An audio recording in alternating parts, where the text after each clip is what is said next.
Heroism in the Digital Age. The year was 1955.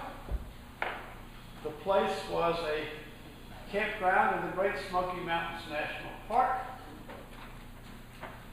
My mother, ever after, told the story with great glee, how her third son would get up at 6 o'clock in the morning, put on his buckskin shirt and his buckskin pants and his coonskin cap and take his little toy rifle and march out of the tent and up and down the campsites singing, "Davy, Davy Crockett, king of the wild frontier."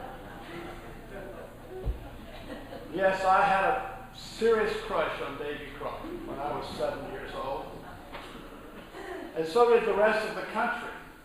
The Walt Disney Studios were taken completely by surprise by the success of their first movie about Davy Crockett. By the time that aired, they were already making the last movie, which had him killed off at the Alamo, or else they certainly would have stretched it out for more than 3 episodes.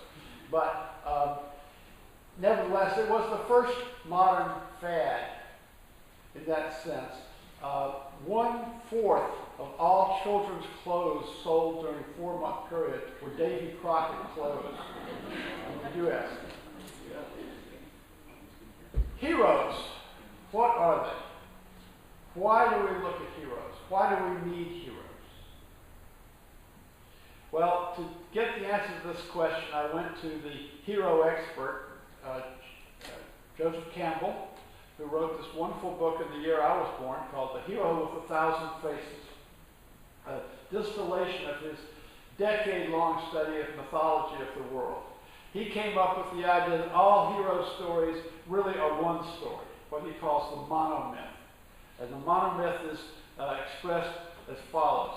A hero ventures forth from the world of common day into a region of supernatural wonder. Fabulous forces are there encountered, and a decisive victory is won. The hero comes back from this mysterious adventure with the power to bestow boons on his fellow man. So, 3 elements. Coming out of ordinary life,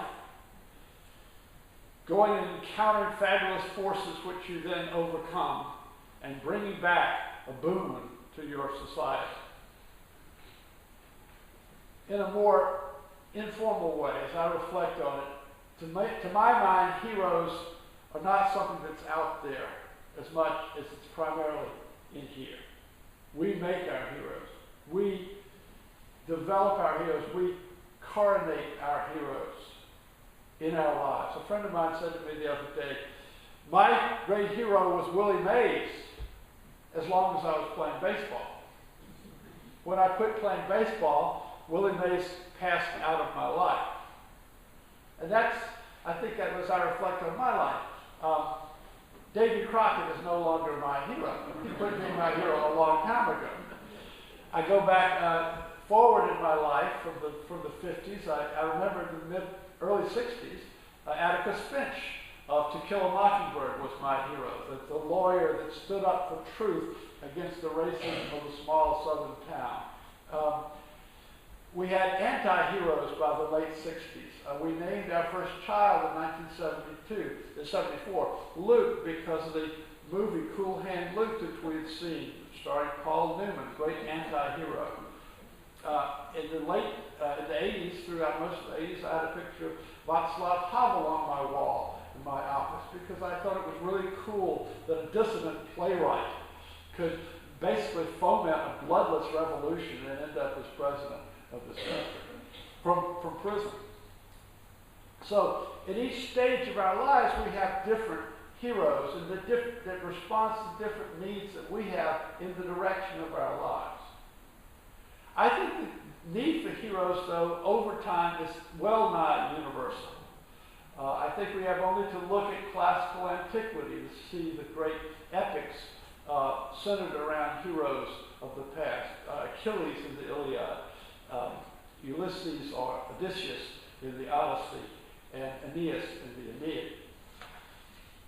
In the Bible, There certainly are people that we could talk about as saints or prophets, but you could also look at them as heroes.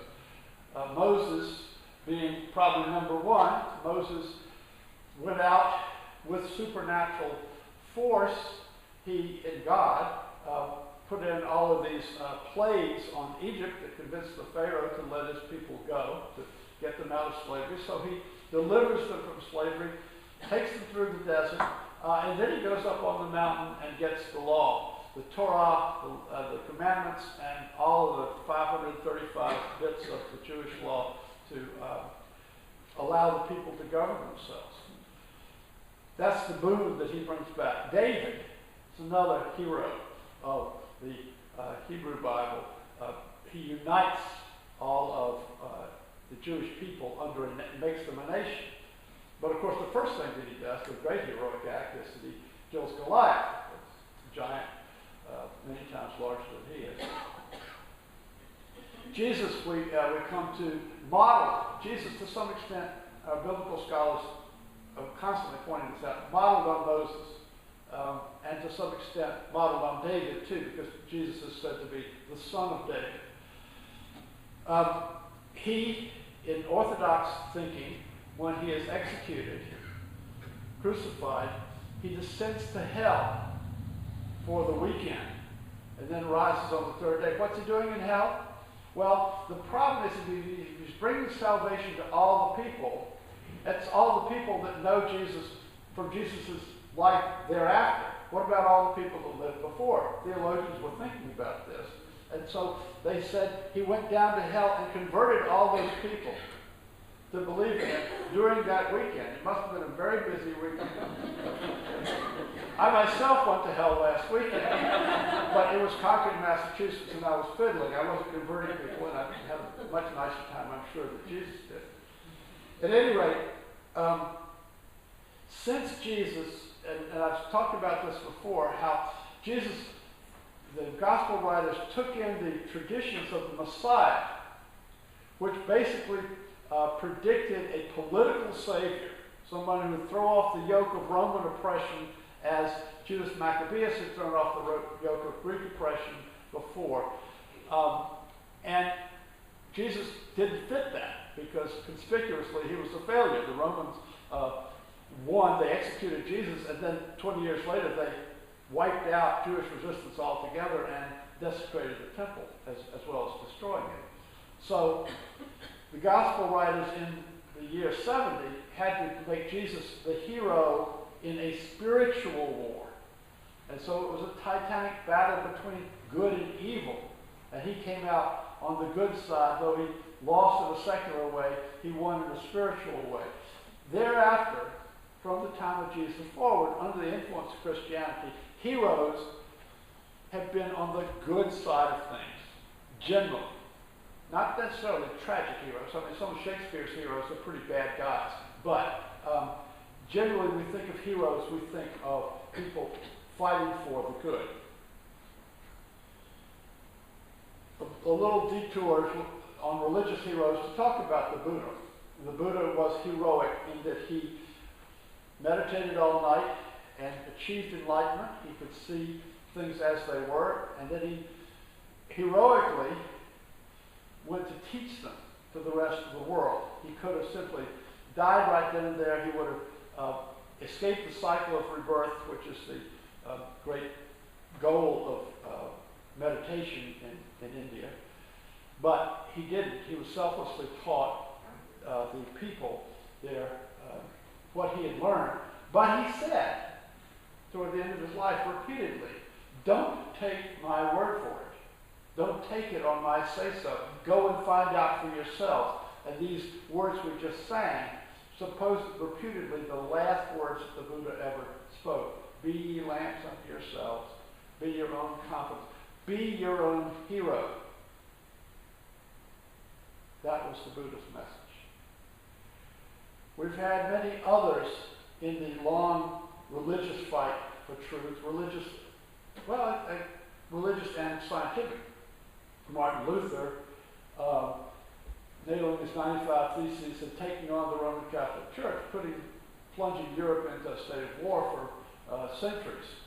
but he was standing up for what he believed in. Michael Servetus stood up for what he believed in, that was that the doctrine of the Trinity was not valid, and he was burned at the stake for it. Francis David stood up for the proposition that Jesus was not a divine figure, but an inspired prophet, and he ended up his days in a prison in Diva in Transylvania, which I visited. Galileo was forced to recant his truth that the earth revolved around the sun, though he said under his breath, still it moves. Joseph Priestley, the discoverer of oxygen, was hounded out of England by mobs who attacked his chemistry lab in England and forced to move to Pennsylvania for his Unitarian views at the time. So our religious heroes may not achieve salvation in their own times, but later they may be vindicated. That's the pattern of the religious hero. In general, stepping back, our historic and our mythic imagination, I think, show that we need heroes every day to inspire us, to give us courage to witness for the truth, to tell us what is the good life, what makes life worth living, and to provide somebody outside of ourselves to whom we are accountable. I had a colleague many years ago who was wearing a little bracelet that had little beads on it, and the beads had the letters WWMPD. And I said, "What does that bracelet mean?" She says, "It's what I consult on any decision. It's what would Mary Poppins do?" You might ask, what would David Crockett do, or whoever your hero is. The need for heroes, our need for heroes was brought home to me this week in a piece on PRI's The World on the radio about Kamala Khan. Kamala Khan is a new Marvel Comics heroine. And as a superhero, she fights the bad guys, as most superheroes do. She takes on cases and she goes out for truth, justice, in the American way. But she is herself a teenager, a Pakistani Muslim girl who lives in New Jersey.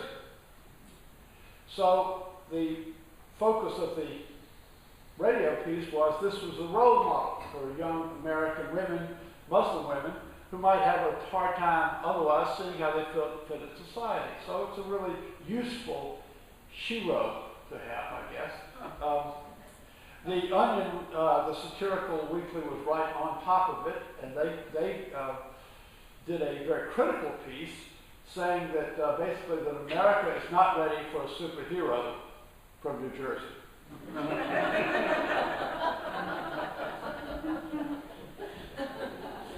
This points up, however, the problem of patriarchy, that old beast that's been stalking us for so many centuries. Heroes have classically been men. And women enter hero stories as temptresses or wives. You've got Helen of Troy, who launched 1,000 ships and launched the Trojan War. And you've got the Sirens, who were basically trying to pull Odysseus's fleet onto the rocks. You have Penelope, the faithful wife, waiting at home for Odysseus. But we can find a few genuine female heroes in history, and more since the liberation movements of the 19th century. Joan of Arc, a rare military female heroine. Hildegard of Bingen, a spiritual heroine. One of my favorites from the 19th century is Sojourner Truth. Sojourner Truth spent her first 30 years as a slave, but she was illiterate, but she had an amazing mind, an amazing gift for oratory. And she was in the moment when she stood up in front of an audience, and she just could bring forth this torrent of words that was totally, utterly convincing. She was 6 feet tall and a very imposing figure. In the 20th century, we have our public heroes and sheroes, the people that kept us from Hitler, Winston Churchill, Franklin Roosevelt, Dwight D. Eisenhower, We honor Eleanor Roosevelt for her work on human rights and civil rights. And in civil rights, certainly Martin Luther King Jr. and Rosa Parks has become an icon. But that brings us to the 20th century figure of John F. Kennedy. Very timely because we're approaching the moment, 50th anniversary of his assassination. I expect everyone in this room who is over the age of 55 would remember where you were when you first heard about that event. And it makes us reflect, does a tragic death make a person a hero by itself?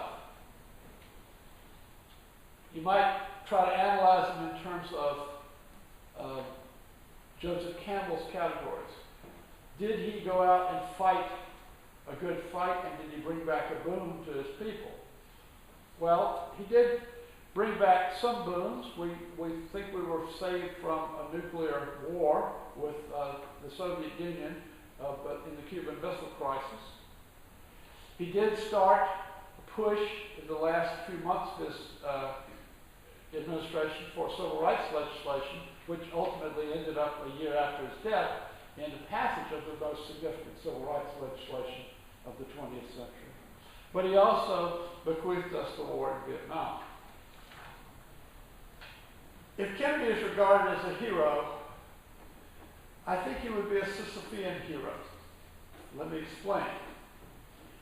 In the countercultural critiques of the 50s and 60s, such as existentialism, the Beat Generation, the hippies, you had the conventional heroes and you had the anti-heroes, or the absurd heroes. In the films you had James Dean, the rebel without a cause. You had Neil Cassidy in On the Road.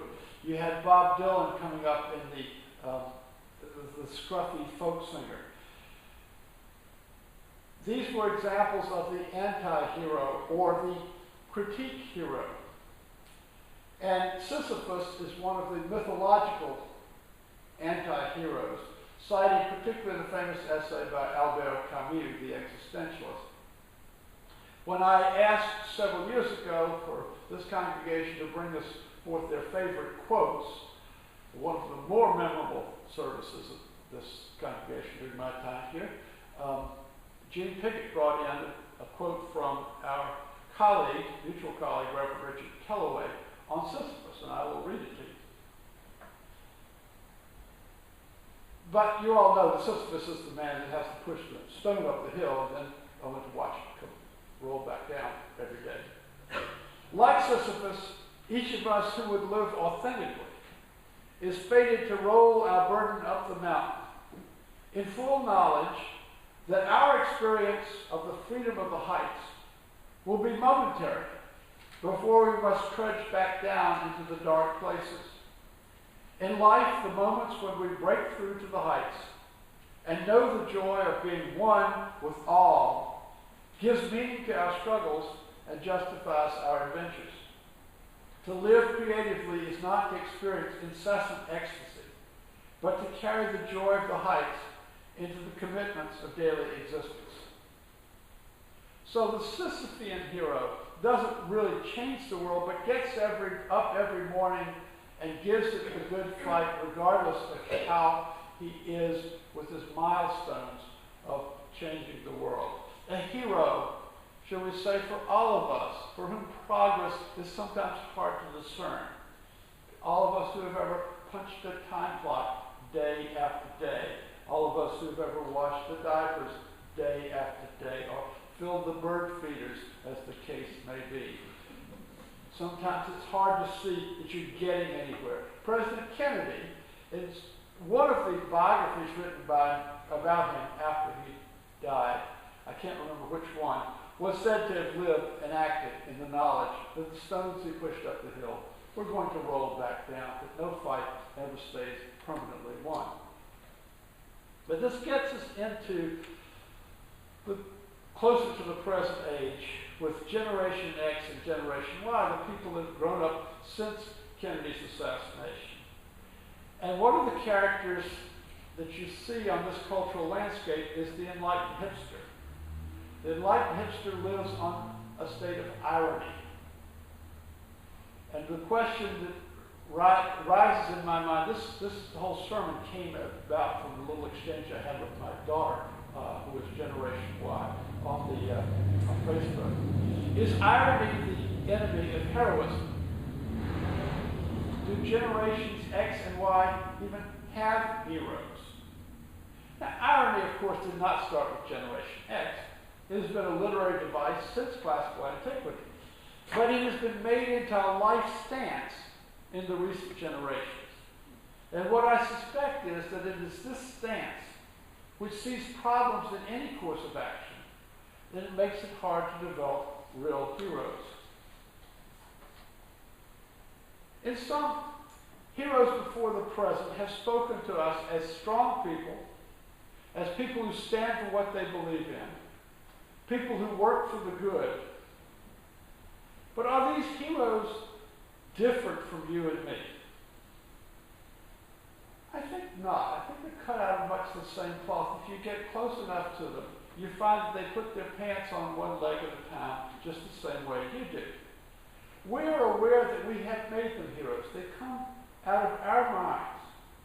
If we saw them up close, they would seem a lot more like us.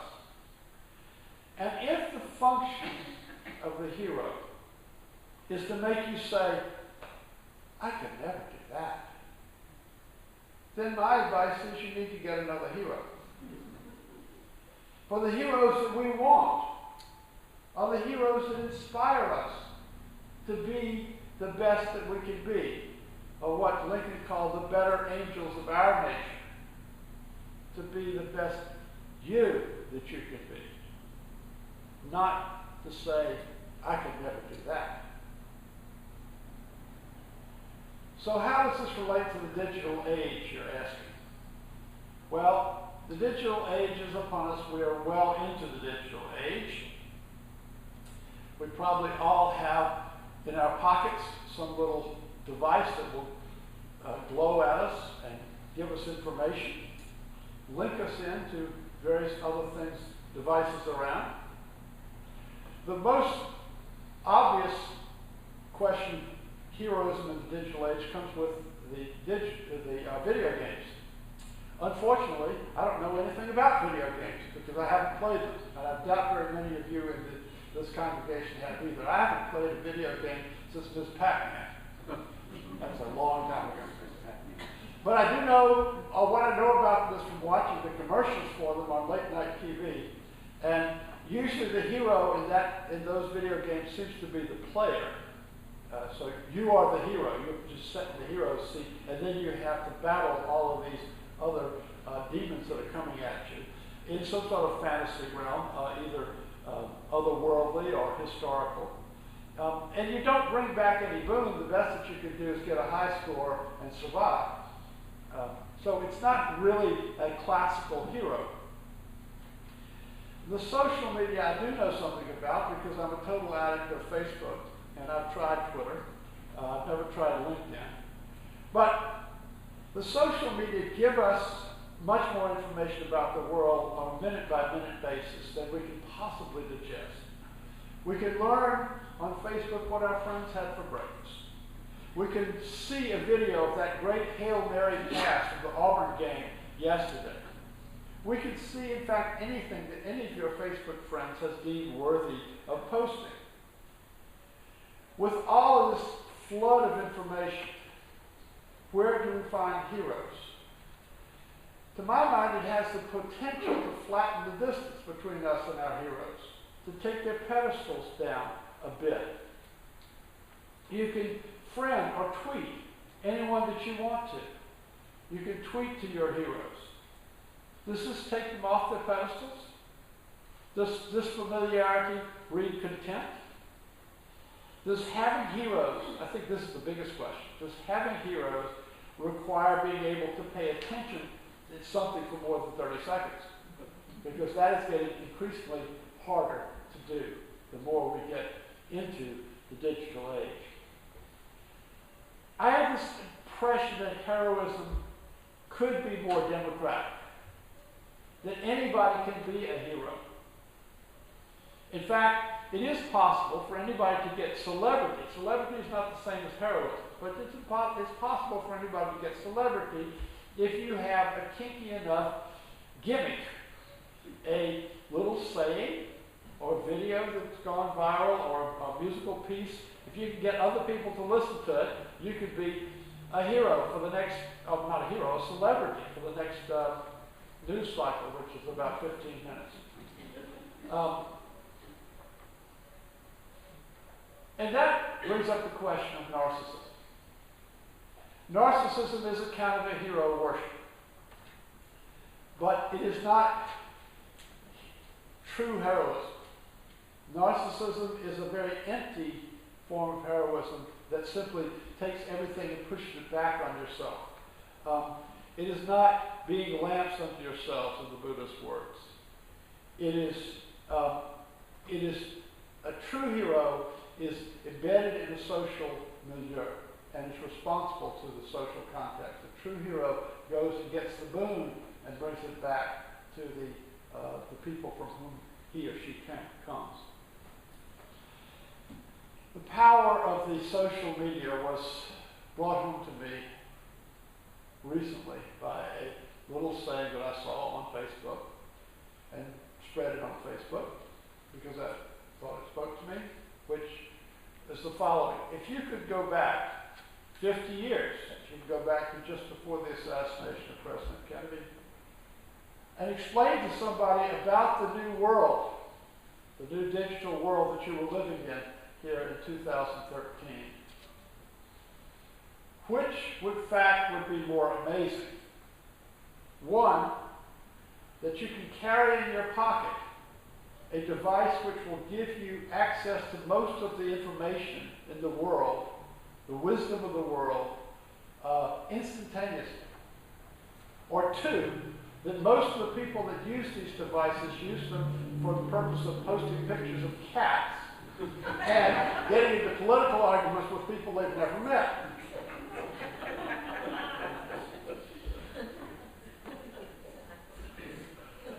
Puts it into perspective. Do we really use the potential of the social media that we're given? Are there heroes in our digital age, or are the heroes only found in the marble statues in old museums? Are there heroes in these glowing rectangles that absorb our eyes? You might think there are none. You might think there are no heroes in the digital age, but maybe what you're counting as heroes are the ones you've outgrown anyway. You can go on YouTube and see the old Disney Davy Crockett show if you want to, but it won't have the same frisson, it won't have the same thrill to you that it had when you were 7 years old. You've moved on. Nevertheless, I think there is room in the digital age for genuine heroes. Not just comic book characters, although comic book characters have their place. There was a meme, that's what they call it now, a little item in the last couple of days about the Bat Kid. How many people saw the thing about the Bat Kid? Okay. The Bat Kid was a kid, maybe 5 or 6 years old, who had struggled against leukemia and come through, but his Make-A-Wish to the Make-A-Wish Foundation was to be Batman's kid sidekick for the day. So the entire city of San Francisco made his wish come true. They set it up where he had a little costume, he had his own Batmobile, he had a guy playing Batman, and they had situations set up that the bad guys would come and try to do him in, and he would vanquish them. So I thought that was a real exercise in creative heroism and it caught everybody's imagination. And that's the kind of thing that catches people's imagination in the digital age. But there is another kind of hero, and I've got one example on your order of service cover. I want you to meet Tim DeChristopher. He was born in 1981. He's a member of Generation Y by virtue of that. And according to the Wikipedia entry on him, he was a wilderness guide in Utah for troubled and at-risk kids after he graduated from high school. He developed a love of the wilderness, and he also developed a great critique of social inequality.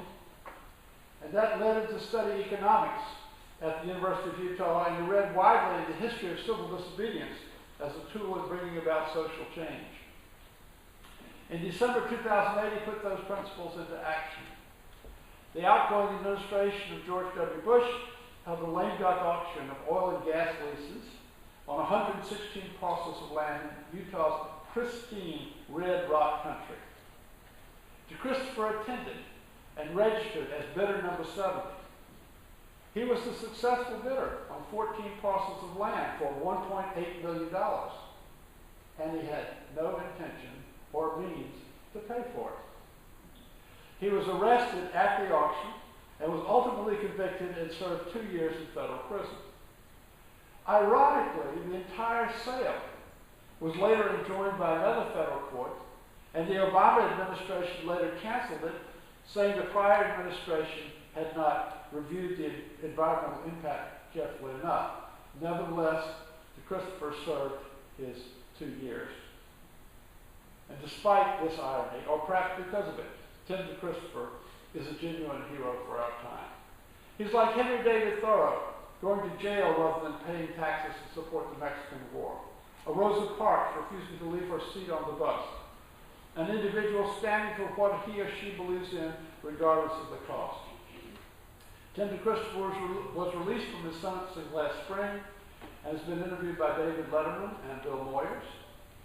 It will not surprise you to learn that he is a member of the Unitarian Universalist congregation of Salt Lake City, where my cousin attends, and this fall he matriculated at Harvard Divinity School with plans to become a UU minister. I can hardly wait. Tim DeChristopher, a genuine hero for the digital age, had this to say at his sentencing, and I'll leave you with his words. The people who are committed to fighting for a livable future will not be discouraged or intimidated by anything that happens here today, and neither will I. I will continue to confront the system that threatens our future. Given the destruction of our democratic institutions that once gave citizens access to power, my future will likely involve civil disobedience. This is as he's being sentenced now. He's saying, I'm going to keep on in civil disobedience. Nothing that happens here today will change that.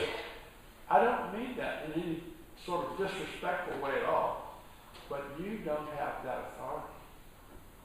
You have authority over my life, but not my principles. Those are mine alone. Davy Crockett's motto was, always be sure you are right, then go ahead. We have heroes in our time who live by what they believe. And we can